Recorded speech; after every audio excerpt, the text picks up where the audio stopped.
Good afternoon, everybody.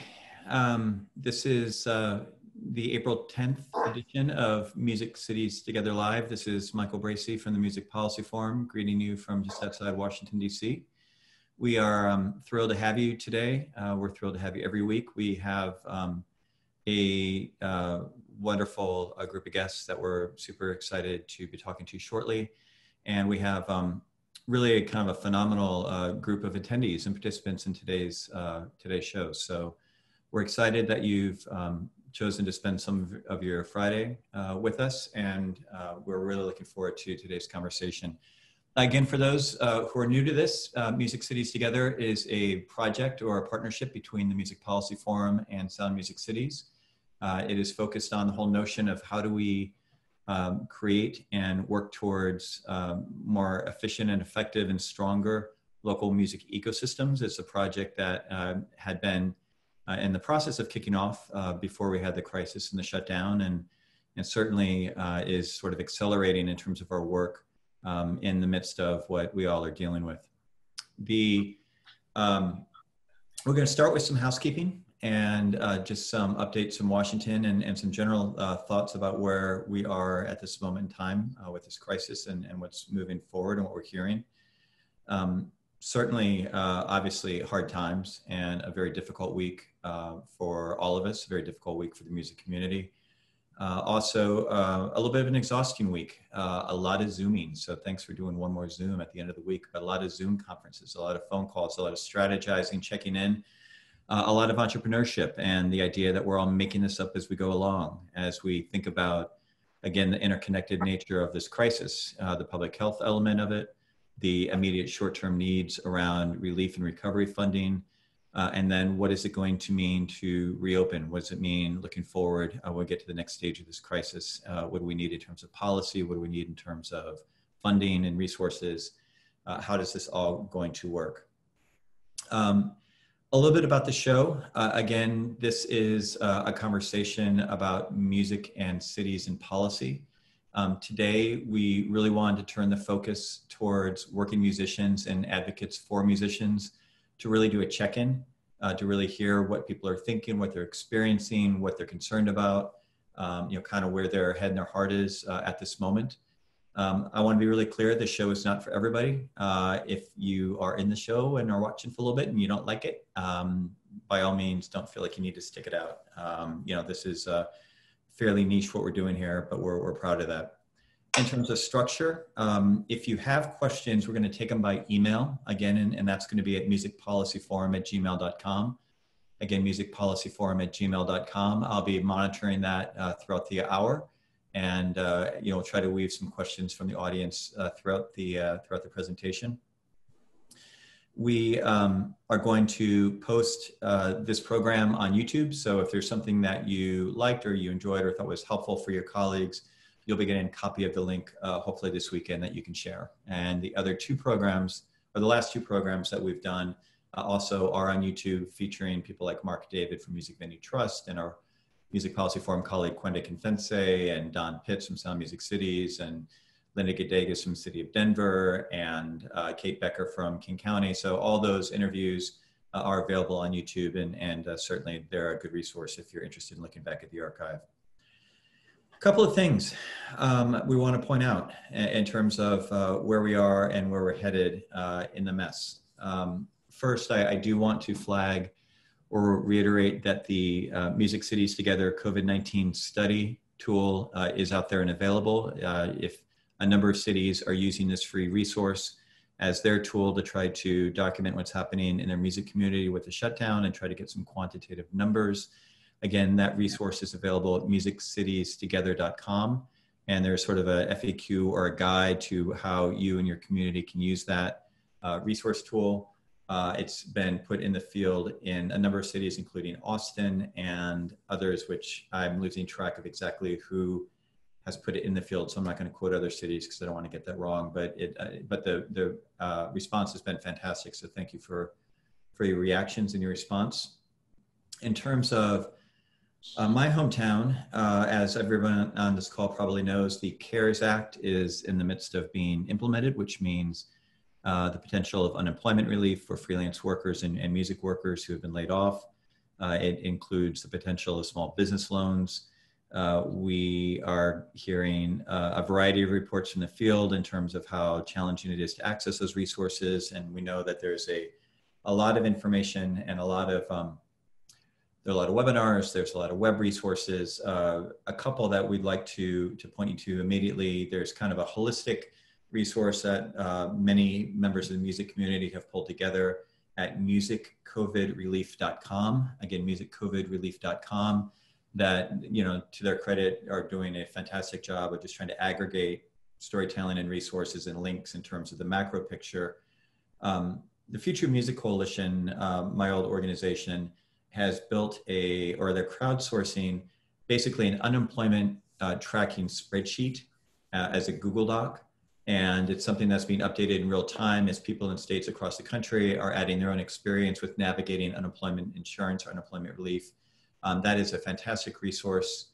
And we're going to try to put that link into the chat for people to take advantage of. You also can get access to that from the Future Music Twitter feed, whatever the hell that is. So that's some background. I want to also at the beginning give a shout out to Alexander Dolvin, who is helping us on the back end with technology. Alex is finishing up his tenure at UCLA and has been helping us for the last couple of weeks on the back end. So I really appreciate his support, and he's going to be putting links and other information as we go through this. I'm going to take a half beat, and Alex, I'm getting texted and dinged that some folks are having trouble getting in. I don't know if people are locked out of the queue or what the situation is. What are you seeing on your side, Alex? Is anybody in the queue that isn't been allowed in? I think everybody who's made it that far is in. So we're just going to keep going, and our friends who aren't able to get in will have to just participate via the YouTube link. So I am thrilled to welcome our first guest, and I've gone old school here with paper just to print out some notes because I don't want to get lost in the conversation. But our first guest that we're going to bring in today is our, proud to say friend. Do we qualify as friends? I don't know if we're in the friend zone, but certainly our colleague and our partner in crime, Dessa, is joining us from Minneapolis. Dessa, I think most of you know her who are in this meeting. For those of you who don't, Dessa is a singer. She's a rapper. She's made a career of bucking genres and defying expectations. As a musician, she is part of the Doomtree Collective. She is a solo recording artist. She's played at Lollapalooza and Glastonbury. Over the last couple of years, she's done 6 sold-out shows with the Minnesota Orchestra, including Sound the Bells, which is a live recording from those performances. Her last solo record is 2018's Chime, which is spectacular and was made the top 200 Billboard charts. She's also a writer and a thinker. Thinker, that's kind of stupid. But anyway, I said that was not in her official bio. She is a writer and thinks deeply about music and the role of music and how we as human beings relate to music. Her literary collection of essays, sort of a memoir and essays, My Own Devices, is available on Dutton Books. And again, we'll put the link to where you can order that into the chat. It is a spectacular read. So while you are quarantining, if you want to read something really thoughtful and interesting about music, please check that out and pick that up. So Dessa, welcome. Thank you for joining us. Thank you. Super generous intro. Thanks. Yeah, I know, super long. So that's our 15, but thanks for coming. And we'll talk now. So let's just start out. How are you? Hanging in. I'm in Minneapolis, and a sunny day in quarantine feels really different than a rainy day in quarantine. Yeah. So hanging in. Yeah. Yeah. And your people? Hanging in. I mean, it's tough, like every other musician, all of us saw a line of dominoes fall very quickly as shows and then spring tours and then summer tours and then autumn tours canceled. So yeah, I think a lot of us are looking at, a calendar that feels kind of like a wasteland, and are also feeling lucky to be healthy and to try to keep our families healthy as well. But from a professional standpoint, yeah, it's tricky. Yeah. Yeah. So when was the last time you had any kind of break? Can you even remember having a break? This will be the longest time that I'm in the same city in a long time. Like a lot of indie musicians, I make most of my living on the road, you know? So essentially at like mid-sized venues in the US, sometimes in Western Europe, kind of earning your keep one gig at a time. So this feels weird. What was this year going to look like for you? What did you have in motion, and what does it look like at this point? Yeah, so I think everybody's trying to figure out what is the prudent, like when should we plan on performing again? You know, for me, I had an East Coast run that canceled, speaking gigs in Europe and a tour through China. So those were the three big ones for me that fell off the calendar. But I think all of us are calling one another and texting our agents and our friends, saying the last thing we want to do is start booking too early. But if you wait until you're sure, probably you'd have another 6 months of delay as you're trying to get a club gig when everybody else is too. So a lot of us, I think, are very cautiously starting to book in December and January of 2021. At December of 2020 and January of 2021, yeah. So where are you getting information? Like, who are you talking to, and like, what is the balance both in terms of information as a human being is trying to just be safe and be smart, and starting to put the pieces together in terms of bookings and all the other machinations that are involved with running an independent music career?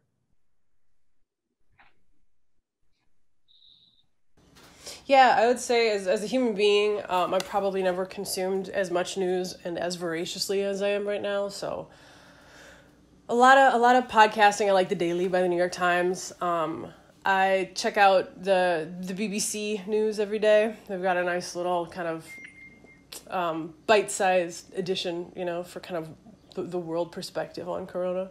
I watch the stupid White House briefings, even though probably I shouldn't. So yeah, I'm watching a lot of news. As far as professionally, I think I'm trading notes with other musicians to figure out, hey, when are you thinking about going out again? Or are you thinking about going out? How are you hanging in? Can you pay rent? Have you already applied for a loan? You know, so a lot of like kind of lateral communications. Also my agency, you know, talking every couple weeks to my agent to figure out, hey, should we be... What's the best way to spend this time, you know? Yeah. So something we're thinking a lot about is how do we build, what are the information sort of channels going to look like between the kind of the public health community and venues and artists and other sort of industry layers to kind of be coordinating and trying to like get the reopening sequence in a way that makes sense and is coherent. Because it feels, you know, fairly obvious that not only is this unprecedented in terms of trying to, you know, reopen everything at once, absolutely. But, you know, the challenge is going to be what become the trusted sources of information, and how do we not get the fits and starts, because the rumor mill is just going to be, you know, that much more of a problem, you know. So as an artist, I mean, what are your expectations in terms of what you, not as an artist, but also like as a citizen and as an entrepreneur and as a, you know, person who, you know, relies on, you know, you're part of structures that you don't necessarily get to dictate. You know, what do you want to see, or what are you looking for in terms of, you know, the next 6 months of processing? I mean, I'm hoping that everybody in the entertainment community, like in every other sector, takes our cues from the scientists who've devoted their careers to studying this, you know? So I think all of us, ultimately, our heads should turn towards the epidemiologists and the guidance of the CDC. I really do. You know, that's first and foremost, just protecting the health of our neighbors. While there's still a lot of uncertainty about how this moves, I think there is some sense in making like primary, secondary, and tertiary game plans, because the thing that would be hard is to restart. Like a touring machine doesn't restart overnight or in a week or even in a month. So to have a few plans in place to kind of tentatively start pedaling And then to try to essentially like catch the train, you know, when it restarts, I think is important. So even if that means like, hey, can we have tentative holds on a couple of clubs in November and another couple tentative holds in January, knowing that, hey, if we're not out by November and it's not yet safe to perform, we let those evaporate. But if you were to wait till you got the green light, that would be really tricky, because that does put another 4 or 5 months of financial pressure on an artist. And obviously, you know, a lot of younger artists, like specifically, have been relying on serving gigs or bartending gigs to help kind of close the gap between their professional earnings and their living expenses. And so they've been double hit by this. Yeah. I want to talk a little bit more philosophically, and I don't know if, I mean, let's just take a stab at this conversation and see if it goes anywhere. Because I've got these really half-formed thoughts that I don't know if you'd have a take on or think about. I mean, something, you know, one of the reasons that we do this work at Music Policy Forum, and that all of us as a community have done this for, you know, in my case, 20 years, but people do this work for a long time, is because there's a fundamental misalignment, certainly in the United States, probably globally, but certainly in the American context, in terms of what do we get out of our artists and musicians, and what do they mean to us in terms of our lives and our entertainment and our humanity and all the things that music gives us. So, and then where do we think about the role of musicians in that society? And something that, you know, there are two pieces that really concern me right now. Well, really three pieces, even more so than normal. One is something we've talked about in previous programs, is the fragility of our economic structures as they relate to musicians. And the fact that if we're suggesting that all of us at some level are feeling anxious and scared and concerned and feeling all the feels at once, you know, when you have sectors that are so, you know, again, having to just basically scrape by to kind of make it happen, they're that much more exposed. And what does it mean for, again, a sector like, I freaking love baseball, you know, and I'm really looking forward to the Nationals defending their World Series championship. But I don't really rely on, you know, Ryan Zimmerman to make me feel whole. But I think musicians, you know, play that role for a lot of people in our society. And it's just, you know, I don't know, this is not really a question, it's more of a thought. I don't know if you have anything to suggest on this, but like, what's the role of music in being our arbiters of grief and catharsis when they have that extra layer of anxiety and tension and stress because of the economic fragility of those systems that we rely on? Does that even make sense? I mean, I think all of us have found ourselves turning to Netflix and books and albums. So there has been in some ways like a very immediate reminder of the crucial role that art plays in our lives, just as consumers, myself included. You know, I've never watched so much streaming video. Right. But as far as being an arbiter of grief, I mean, I think probably each artist will navigate that differently. Some cats are gonna want to write songs about the quarantine, and some are gonna want to write a song about absolutely anything. But I mean, that's why, I don't know. That's why. Well, I mean, musicians are butterflies that resist pins. You know, it's just like there's as many ways to do it as there are people doing it. So. Mm-hmm. Let me actually more directly, I feel like there's in some quarters a sense of, you know, okay, now the expectation is, all right, musician, put on your house show, you know, start streaming to me, you know, like, you know, like you can do it. You've got a guitar, you've got a voice, you can stream. And I just think about, you know, again, when we're always talking about infrastructure concerns in the music community, it just feels to me exacerbated that we're asking a lot of workers, if you think about music as labor, a lot of workers who, again, have lost their job, have lost their income, have no idea what they're going to do to kind of make it work. And there may be an extra layer of pressure of like, okay, we're your fan. Like, I'm a fan of, you know, you musician X, you know, now I want you to help shepherd me through this thing. And I just, and it just makes me wonder if we're just putting, you know, unintentionally another layer of anxiety and stress into something that's already very fraught. I mean, interesting. Maybe of the streams that I've seen, I've kind of come away with the opposite impression, which is fans have been eager to try to help when they can. So I think a lot of it, like I can't play guitar, although now, of course, more than ever, I wish I could, because then I could accompany myself effectively. But But for musicians who are, who work well in an acoustic environment, I think it is kind of a heartbreak because, like, dude, I put together an awesome stage show. I didn't put together a cool show to be, like, all of the skills that I've worked really hard to develop are wasted on, like, a Zoom stream with 8 pixels, right? But on the other hand, it's really sweet, I think, that a lot of fans have said, hey, I want to find a way to support you directly. Put on a show and give me your Venmo info. And I want to find a way to help float you through this. Now, granted, in a perfect world, we're not operating on the generosity of other broke strangers, right? But I do think there has been a kindness in that, at least on the stuff that I've seen, which is like, I want to figure out how to help. You should do a live stream, and I'll donate. Mm-hmm. Right. So I'm gonna leave you with one last question, which again, hopefully is a decent question, but we'll see. But I mean, again, if we are thinking about this, in terms of, I mean, there's really no upside to the shutdown, but there is a reality that we're all hitting pause, and what comes next, collectively, we have some agency over what does that look like. And we have some lessons that we can learn, and we have some conversations we can have. And certainly, from the standpoint, if you look longitudinally in the United States, all of the boxes about the barriers to putting public money into culture, those arguments don't last anymore. I mean, the biggest analogy, again, in terms of public funding was the $700 billion that were part of the American Recovery Act in 2009. We've already had one $2.2 trillion piece of legislation. We have another $3 trillion piece of legislation coming down the road. Money's not the object. The object is how do you allocate that money? So if you, for the last 6 months, a leading presidential candidate, Amy Klobuchar, walked out to one of your songs, right? Bullpen was her on-stage music, So, she was excited to represent, Minnesota and have your music sort of help represent her.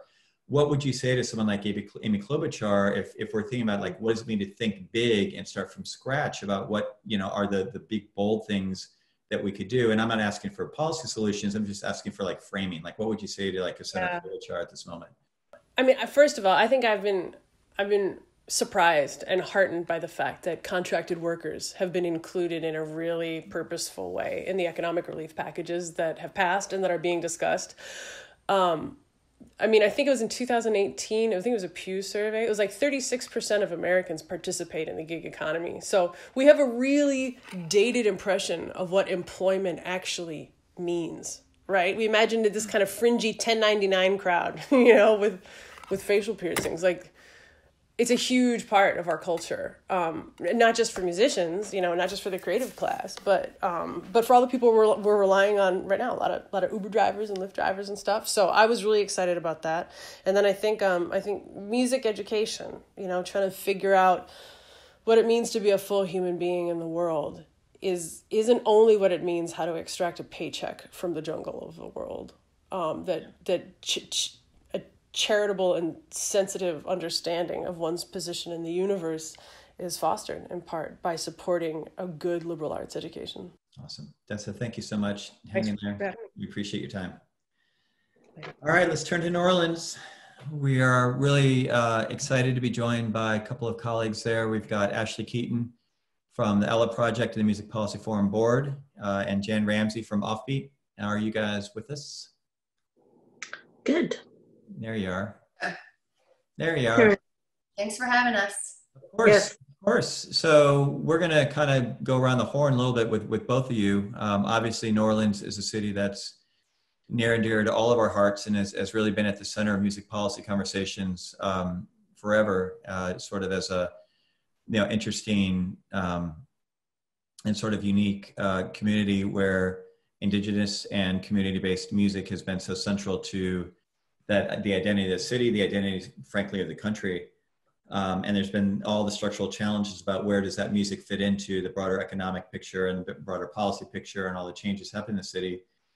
We're thrilled to have Ashlye and Jan joins us. For those who don't know these luminaries, Ashlye, again, is a co-founder of the Ella Project and supervising attorney for Ella, which provides pro bono and deeply discounted legal and business support for the New Orleans creative community. She's a law professor at Tulane. She's our co-founder at Music Policy Forum. participates in the advisory board at WWZ FM radio, and is just in the middle of basically everything. Jan Ramsey is the founder and publisher of OffBeat Magazine. If you know anything about New Orleans music, you know OffBeat. The mission of OffBeat is an effort to improve and expand local music culture and business. You do not want to be on Jan's bad side. Her Mojo Mouth essays are well known for speaking truth to power. And she's been a music activist since the early 80s, and we're thrilled to have both of them there. I'm going to start, Ashlye, with you. You know, it's been a hard week for everybody. It's been a brutal couple of weeks in New Orleans. You're known, obviously, for your pro bono and deeply just kind of legal work and business support for the creative community in New Orleans. How are your people? How are you? What's the status down there? We're hanging in there, right?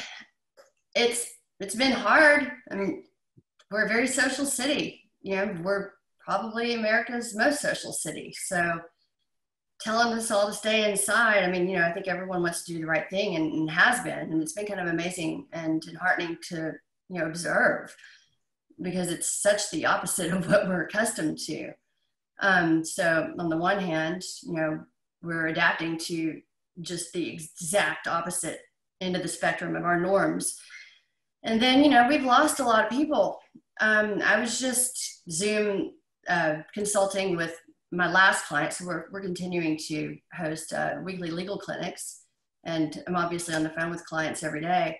And my last client, before climbing onto this Zoom, who performs at Preservation Hall at times, and you know, other bands, says he's lost 6 friends already. And, you know, I've lost a number of folks and know a lot of people in the hospital. And I know that that's the case, you know, across the board, you know, for all the folks that are participating today. But, you know, our cultural community is deeply impacted. And I think that everyone's trying to, you know, keep their chins up, but it's a very strange world, and it's very scary, you know, so. And Ashlye, I know a lot of what you've been doing, wearing your music policy forum hat over the last couple of years, is really thinking about building and strengthening relationships between government officials in different communities. And you've been working hard to connect New Orleans political and government leadership with other, you know, Seattle and San Francisco and other regions. Can you speak a little bit about, you know, what that work means to you and why that's been helpful, you know, in terms of having networks that you can tap into at this moment of crisis? Well, sure. I mean, you know, I keep hearing the term amplify. This, you know, crisis has really amplified the importance of the strengthened networks that, you know, Music Policy Forum has to offer. And, you know, I just have been thanking God for Kate Becker, you know, from Seattle every day. I mean, you know, Seattle was obviously the first community to be, you know, affected by this. And it's been really precipitous. It's gone from Seattle, you know, then we had the notice from South by Southwest. So it's really been, I've really looked to a lot of the work being done in this particular sector as to how, you know, I respond personally and professionally to this, you know, in the beginning and throughout. And I'm sure, you know, going forward, as we, you know, begin recovery from the pandemic, we're going to rely on each other for, you know, good information. And New Orleans has been very, very blessed to have at its fingertips some of the experts that are, you know, privy to this conversation today. And we've learned a lot from these networks. And, you know, when we're establishing relief funds, or when we're trying to figure out how to establish a relief fund or why it's important, and trying to navigate, you know, resources, whether it's, you know, federal, state, local, what have you, know, we're looking to folks in other communities for, you know, examples on what's working and what's not. And right now in the middle of crisis mode, that's absolutely critical.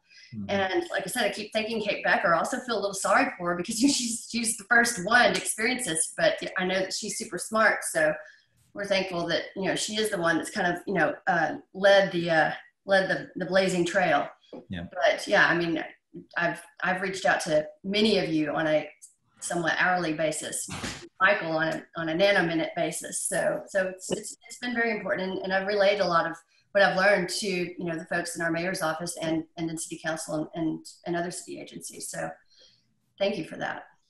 Yeah, no, thanks. Thank you, Ashlye. I mean, and one of the things we've been thinking a lot about is certainly, you know, the pandemic does not discriminate in terms of, I mean, it impacts every business sector, it impacts everybody. The shutdown's been comprehensive, but we also, as we kind of get not used to this, but as we get our head around the totality of the economic impact on the music side, we're really kind of thinking about, all right, what are all the different associated businesses and all the associated sort of key members of our ecosystem that, you know, are really impacted in ways that are maybe not as appreciated or need to be more appreciated. And again, you know, our framework through Music Policy Forum, the way we think about this, Music Cities Together, you know, you can think about an ecosystem of interconnected communities. You can think about a Jenga tower, you know, where you pull stuff out and the whole thing collapses. But certainly, you know, music journalism is such a critical piece of those communities that has been under strain, under stress, really been threatened for a long time.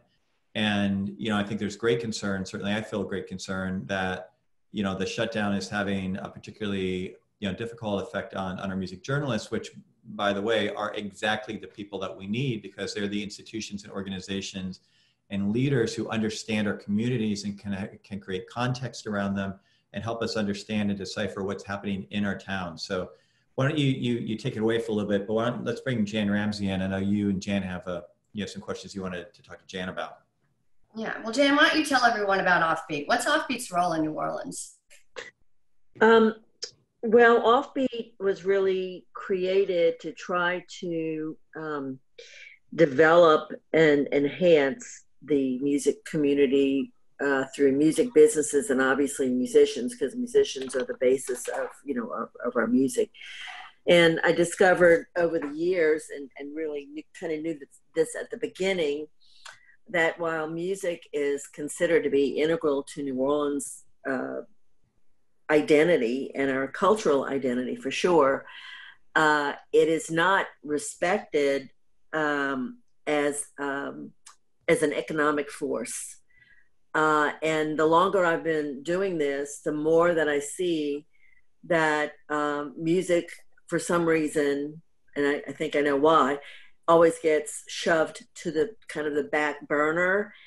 For example, I saw today a video that's being passed around that was done concerning the restaurants who have been impacted by all the closures.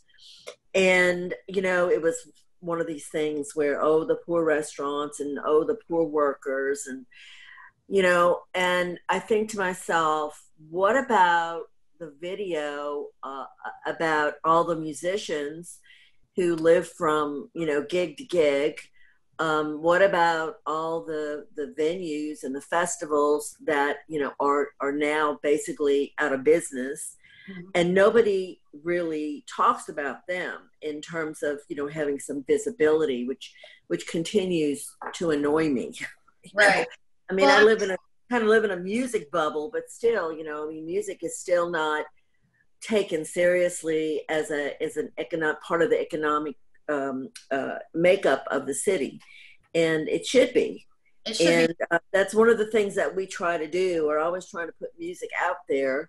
You know, I mean, not just obviously to promote music gigs and festivals and stuff, but also to say how important music is to the city of New Orleans and the state of Louisiana for that matter. But, you know, we're based in New Orleans, so we're kind of concentrated on that. That's a perfect segue. Why don't you tell the audience, New Orleans has a population of what, approximately 400,000?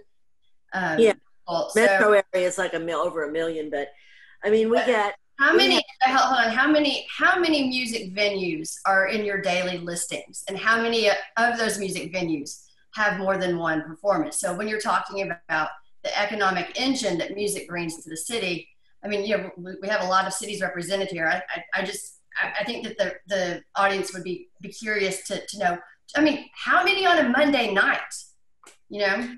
Well, I think, you know, in print, we maybe publish, I don't know, maybe 20 or 30, but there's probably on an average basis, we get information from, I'd say, probably hundreds of music clubs, either music clubs or hotels, because there's such a huge hospitality industry here, Mm-hmm. or festivals or whatever. I mean, we have the more festivals than anybody in the country, I think.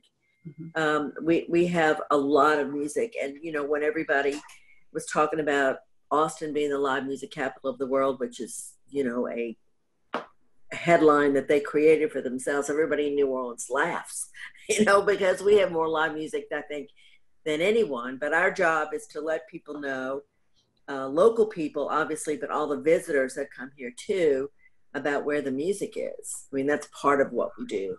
So I'd say hundreds on a daily basis. Obviously, sometimes are busier than others, obviously weekends. So, and then in terms of performances, the places that are heavy tourist areas, like, for example, Bourbon and Frenchman Street, there's a place on Frenchman Street that sometimes has, 5 a night, Mm-hmm. 5 different performers a night. I mean, you have an hour, 5 to 6, 6 to 7, and they'll go on till 1 o'clock in the morning. So, I mean, there are a lot of musicians who depend on those gigs for, to survive. Right. That's a lot. That's a lot that goes to the economic engine too. So when you're talking about, the fact that, musicians have been left out of this, greater, gig economy conversation. I mean, that's a real thing here. I mean, on a great scale.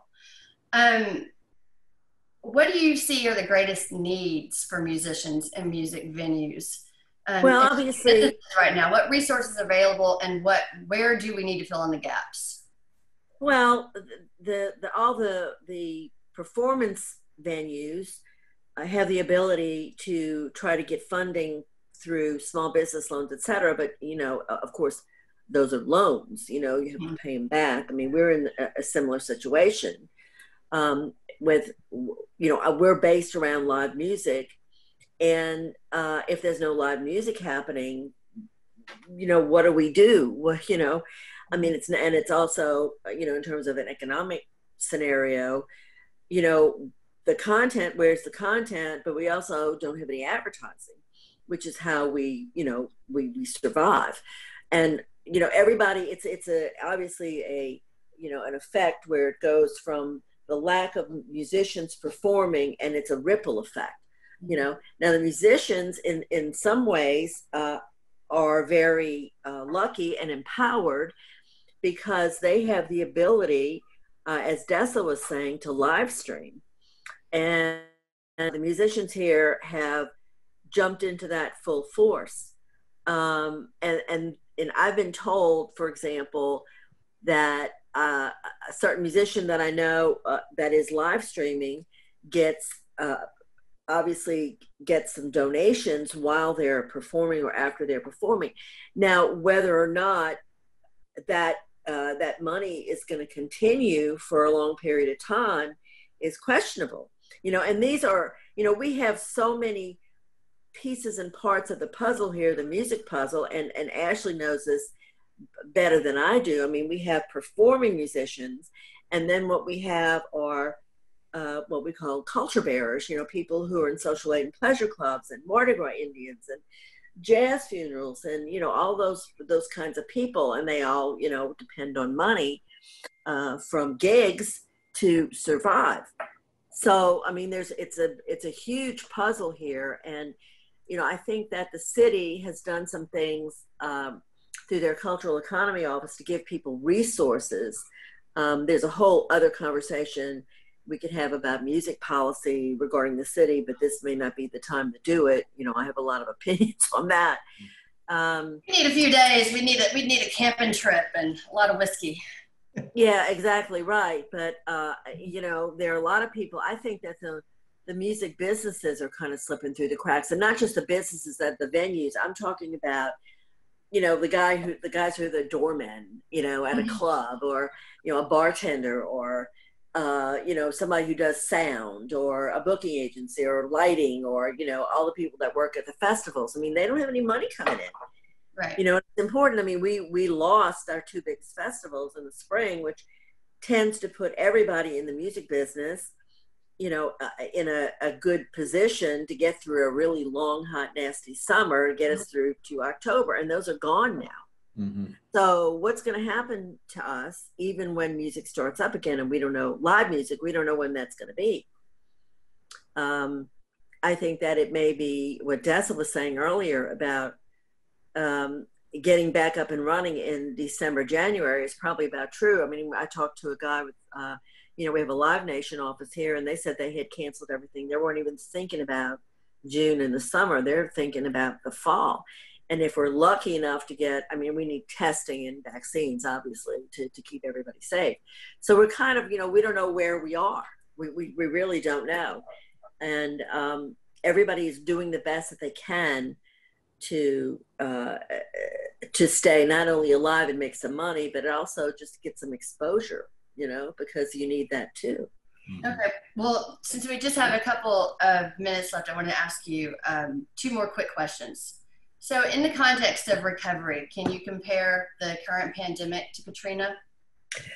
Well, Katrina was horrific, but a lot of people, and I'll talk about the music community, and particularly, let me be specific in musicians, a lot of them were damaged, seriously damaged, obviously, but there was a place to go. I mean, you could go and live in Houston or, Florida or something for 6 months or whatever and gig, but there's no place to gig now. There's no place to gig for anybody. Mm-hmm. So it's a huge difference between COVID and Katrina. And frankly, I'm going to say something here regarding this pandemic. I mean, this is something that can happen anytime, and it's going to happen again. Mm-hmm. So this whole thing may create a sea change and a paradigm in the way people experience live music. Mm-hmm. That's a whole different thing to consider. I had a conversation yesterday with Ben Jaffe at Preservation Hall, and that was very interesting. I'm going to write it up and post it on our website, but we were talking about what's going to happen with the way people experience live music. I mean, in general, mm-hmm. I mean, things are going to change. Things are changing, and they change really fast. Right. Yeah. What does it mean for OffBeat going forward? I mean, you were already vulnerable. I think we can all give Jan a round of applause just for staying open as long as she has. I mean, a beautiful full color print, local New Orleans, Deep South music publication still around. Thank you, Jan. Well, thank you. But it's been hard, and it's even harder. And, I tend to be, because I'm an entrepreneur, I tend to look at the glass half full, mm-hmm. and I have for 30 some over 30 years, but it's getting harder and harder, because what we've committed to help the musicians with their live streaming. I mean, we just post, we aggregate information and send it out there, but in terms of support from advertising, we don't get it. We're not getting it anymore. So it's, we're at a crossroads, and what's going to happen to this publication and our, social media and our website and our newsletter, because, we have to have money to survive. So we're working on it. We don't know exactly what's going to happen yet, but we're working on it, along with a bunch of other people. We're in the same boat as all the other music businesses in town. We depend on each other. I know what they're going through, and I think they know what we're going through too. We try to support each other. Jan and Ashlye, thank you so much for joining. We've got a couple of really good questions and comments that we're going to not have time to go through right now, just because we have a packed schedule. But a couple of things I do want to just amplify or flag. One is, I think, Jan, to your point, again, if the whole notion of supporting local music journalism is something that is a key priority for Music Policy Forum, and it has been since we formed. And this is, even much more of just a reminder that if we lose, leaders like you, and we see the impact that the shutdown is having on alternative weeklies and music press across the country, that the marketplace already didn't work. And so we're going to have to really be creative about how do we flow resources to allow that sector to thrive, particularly as we think about all the complexities about reopening. The last thing I'll flag just real quick, and again, this show really should go on for hours. I'm sorry that we're compressing too much into this short amount of time. Two just New Orleans specific things I want to hold up. I mean, one is obviously New Orleans is world famous for the traditions of being able to turn mourning and funerals into a source of joy and empathy. I know it's particularly difficult for your community to be navigating that aspect of this tragedy, with the sort of enforced distance. And finally, I just think it's complete bullshit that the city is getting, in some quarters, accused of being irresponsible around holding Mardi Gras this year. And that is, to me, just a reiteration of the failings, the structural failings that we see, unfortunately, New Orleans has experienced before with Katrina, where the lack of information from the federal to the local did not give the local authorities information that they could have really been used, to their advantage to make different decisions. But, I just, that whole argument's made me sick. One positive I do want to hold up briefly, there's been some great conversation on Gmail during this conversation or during today's program. I want to give a shout out to Bruce Garfield in Columbus, who is, he and his team are doing really great work of building models of integrating public and industry and philanthropic dollars. And Bruce, I look forward to touching base with you later to feature the work that you're doing in a future program, because those are the tangible case studies and models that we need to learn from. And again, one of the reasons we do this program or doing our work is if there's any avoidance of reinventing wheels or doing duplicative work in our community possible, we need to really highlight that and advance that. So thank you for checking in, Bruce. I look forward to bringing you and Columbus into hopefully our next conversation next Friday. So again, thank you, Ashlye and Jan. Now we get to bring in Erin Myers. So we get to have DC represent. Erin, thank you for joining us. Let's see, I think you're muted. Do I have to? There we go. There we are. Most of the folks in today's meeting or today's program know Erin. For those of you who don't know Erin, I got to take his extensive bio and put into one paragraph. So here we go. Erin Myers is a native Texan who is a beloved, he didn't say beloved, I said beloved, is a beloved jazz musician and organizer in Washington, D.C. He has worn many hats. He's a U.S. Army veteran. He's a stand-up comic. He's a nonprofit leader, a political organizer, a composer, and a recording artist. In normal times when he isn't touring, he focuses here in D.C. on his work as resident artist at Mr. Henry's on Capitol Hill, serving as Minister of Music at Covenant Baptist United Church of Christ, and serving as an artist advocate via the Capitol Hill Jazz Foundation. So first off, Erin, same question I asked Dessa. How are you and how are your people? I am okay. I am human. And I think we're collectively going through this together. And so just as frightened as any other person is, I'm frightened. Unsure about the future, I'm unsure. Spaces of encouragement, yes, there are places where I'm encouraged. Most musicians that I speak to feel the exact same way. I'm hearing a lot of people discussing like live streaming and things of that nature. I think addressing the human side of musicians first and foremost. So that even in spaces where we do create from spaces of trauma or as lower middle class or working poor, because many musicians are not rich, but still create those moments for others with great means. In this moment, where the playing field, unfortunately, has been leveled and put us all inside, I am maintaining and doing the best I can. Yeah. And I know this is difficult to talk about, but I think it's helpful for our audience to get a sense of what this year was shaping up for you. This was going to be probably your best year in music, or up there.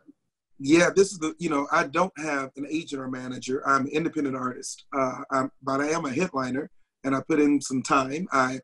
This year, I was going to do a festival in France near Normandy. We were in talks to finalize what was happening in the Netherlands. I was going to be doing something, I believe, with the Dutch government there. I had booked a show in Dubai. They were flying me out for that. And then in August, I was supposed to do a tour, another tour in Russia. Last year, I did a 6-week tour there. And I did 24 cities in 6 weeks last year. And so then I had domestic shows throughout the country this year, and I'd finally monetized my local shows. And so as a independent artist, as a headliner, vocalist, that was something big for me. Yeah. Yeah. And you know, so now, I mean, what can you even look towards? What's concrete now for you, if anything?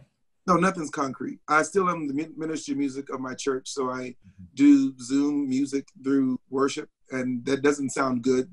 Doing live music through Zoom doesn't sound the best, but it's the fact that people are trying that's the biggest thing. I spend most of my time trying to direct resources, people who are in power, and my fellow musicians, trying to keep them all together on the same page. You know, we have the Capital Bop here, very similar to, I believe, OffBeat, which she was speaking about in New Orleans. And so I encourage people to go to capitalbop.com and see, with an A, capital with an A, and see the resources that are available, trying to make sure that the music community, we have formed a conference call every Monday and Thursday with stakeholders in the music scene here in Washington, in DC, that is.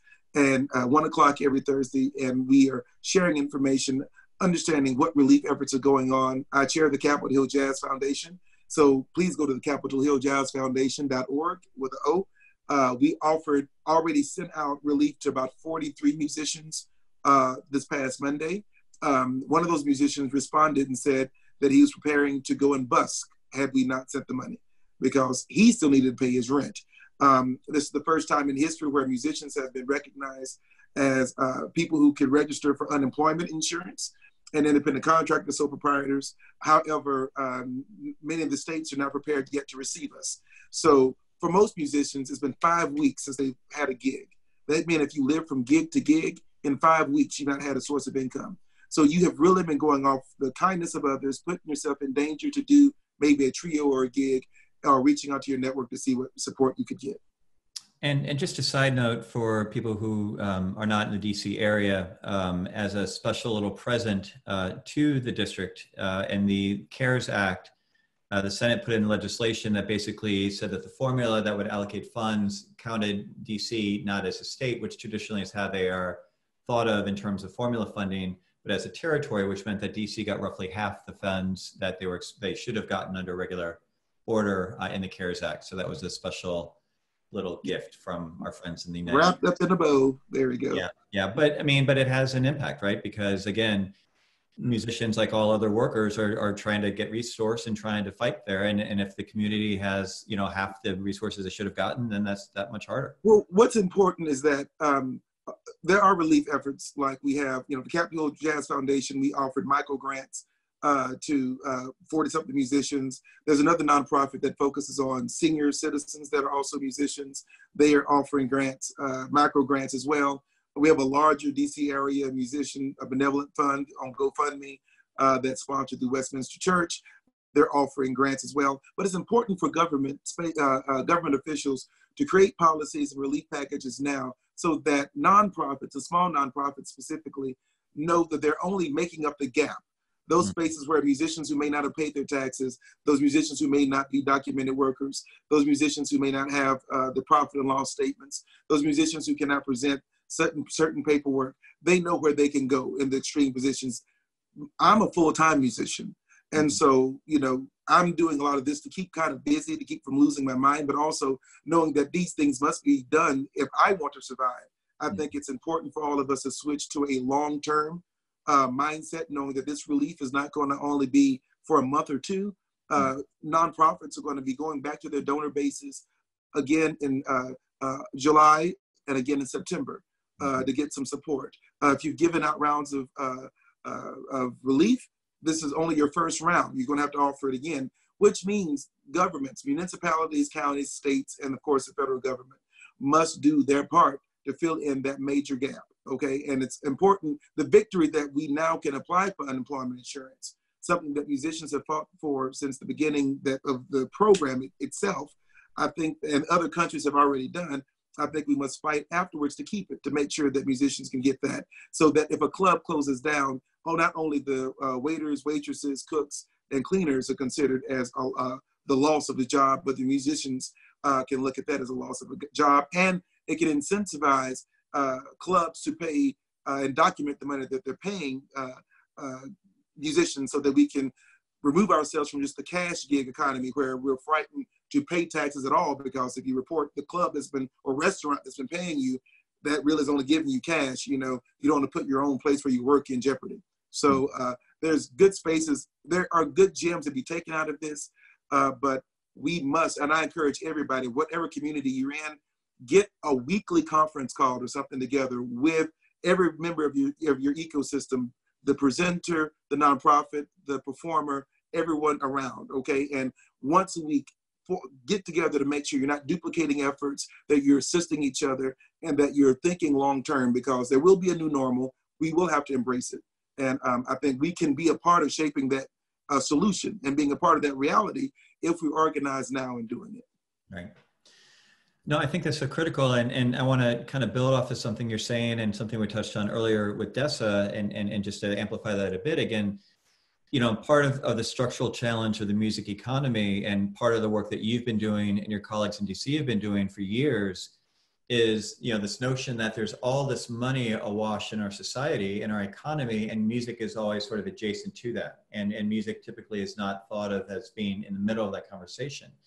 And as we move into this new, unprecedented policy world, again, where we're spending up to $5.5 trillion to push money through the economy, part of the question is, what are the expectations of our public officials to think about where music fits into that? And where should it fit into that? With the idea that we don't necessarily shouldn't have those answers, because we're not collectively policy experts. I mean, we're just doing the best we can do to go one step after the other. So, having that, I just really want to hold up that notion of having your integrated community where you've built the relationships, you have the standing, you're credible.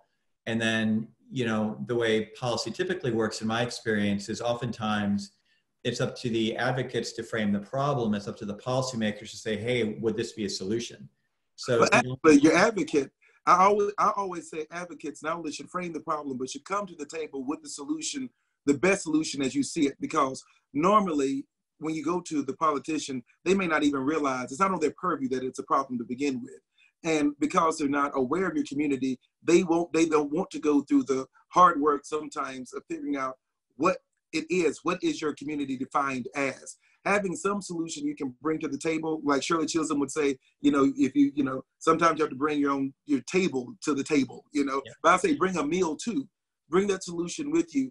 And even through that solution, they can figure out how to get this thing done if it's actually the best solution for you and your community. Right. So you're articulating what you need, and they can figure out where does it go. So you don't necessarily have to be like, take PPP and tweak PPP to do this stuff that we may not know what to do, but what is it literally that we need in terms of resources and capacity. Two more questions real quick, Erin. And again, just so appreciate your time. And this is an impossible question, so it's not an easy one to end on, but like, what does reopening look like from your standpoint? Like, have you started to think about, like, if we're having this great reopening, what are the things that you would like to see, again, as an artist, as an entrepreneur, and as a community leader, and as a faith leader, as a member of faith community, what are the hallmarks that you want to see that are like, we're getting there? Well, what I encourage people to do, if you can go on YouTube and look at some interviews of people who survived the 1918 Spanish influenza pandemic, and hearing their stories of what happened afterwards. That's the important thing, because we are, creatures of nature. There's not much different between the human of 1918 and that of 2020, which means it's going to take 2 or 3 years for people to feel comfortable coming together, making plans, planning those vacations. Yes, we're stir crazy. Yes, we're inside, but we do want to go outside and know that we'll be safe. We'll be putting our kids in danger, ourselves in danger. And I have to be quite honest. People have asked me to do, shows, meet up with trios and quartets. I want to be safe too as a musician. I myself want to be safe. I want to know that I can go to a theater and do a show and be safe. This time has forced musicians to really take technology on, to innovate. We know through tragedy, innovation, it sparks innovation. So I think people are learning now how to better sync with each other, to collaborate in real time through video chat, in a sense. I think it's forcing us to step all of our Facebook, YouTube, all those games, editing games up, so that we may be able to put out content. I think it'll be a mixture of both and. I think clubs will not only be open to do shows in person, I think they'll be opening to doing more live streaming on their websites. I think reaching out to your fan base is going to be more important now. I think that the level of transparency that will be in an entertainer's life, as far as allowing the cameras in, is going to be crucial on getting fans. I look on my Instagram, and I have more people now doing live at the top of my Instagram than I've ever seen before, which means that now, just as iTunes and YouTube became a crowded space, that too will happen. So I think it's going to force a new space for where people can go online and virtually to see good shows. It's going to push us to say, how can I give up? How can my show stand out now? I mean, we're already fighting in all those areas, but I think it's really going to force musicians to say, if you want me to do a show in a club, you're not going to just pay me $100 or $50 or $70. You're going to pay me what I'm worth. I'm going to put a ticket price on there. And I think audience that come out will be more appreciative and will appreciate the experience and know that just as our grandparents paid and had no problem paying to go to shows, it's because they also lived through a pandemic and a world war, and they understand the appreciation of being able to come out, congregate, and appreciate good music. So I think it's going to force artists to demand more, organize, be counted, stand up, and then put out great art. Erin, I can't think of a better way to close out this conversation. We have so much appreciation for you and the work that you and your colleagues do here in DC. I know there are a lot of people standing with you, so I don't mean to leave them out of the conversation, but a lot of Capitol Hill Jazz Foundation.org. Go there, capitalbop.com, see what's happening. Yeah. All right, and Erin's website is Erin2.me. Yeah. Erin2.me if you want to learn more about Erin and his work. I want to thank all of our guests, obviously, Dessa, Ashlye, Jan, and Erin. I want to, again, give a huge shout out to Alex helping us with the back end and technology, and a shout out, obviously, to our Music Policy Forum board and Music Cities Together team. Give us feedback. We appreciate friendly feedback mostly because we're punk rocking this and making it up as we go along, but we're going to keep doing this on a weekly basis through the end of May. If there's interest. So if you have program ideas, comments, themes, stuff that you would like us to cover, again, we'll have the YouTube archive. You'll get a copy to the YouTube link hopefully this weekend. Send it to your friends and colleagues if you think they'll find this interesting. And again, thanks for your time, and we'll see you next Friday. Have a great holiday for those where this is a particularly important weekend, and we'll talk to you soon. Cheers.